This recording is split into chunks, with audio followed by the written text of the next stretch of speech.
আমার হাতে যেটা দেখতে পাচ্ছেন এটা একটা উই পোকার বাসা, পরিত্যক্ত বাসা। এখানে পোকা নেই, একটা কাঠ খেয়ে ওরা এরকম বাসা তৈরি করেছে। এখানে ইজি সার্ভিসের টিম কাজ করছে। ঠিক এই ফল সিলিংয়ের ভিতরেই এই বাসা ছিল এবং এটা এখান থেকে বের করা হয়েছে। একটা উই পোকা অ্যাটাক করার সঙ্গে সঙ্গে কিন্তু কাস্টমার বুঝতে পারে না এটার ভিতরটা এভাবে ফাঁকা করে ফেলেছে, অথচ বাইরে দেখলে মনে হয় একদম ঠিক আছে।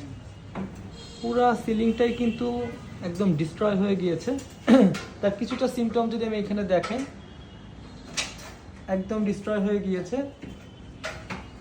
আরও একটি জিনিস দেখাই আপনাদেরকে, পোকা এখান থেকে প্রতিদিন বের হয় এবং এখানে অনেক পোকা পরে মরেও আছে। পুরা সিলিংটারই কিন্তু একই অবস্থা।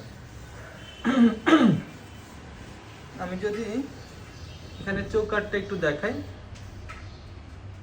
চৌকাঠেরও একই অবস্থা। আমরা এখানে ট্রিটমেন্ট করছি।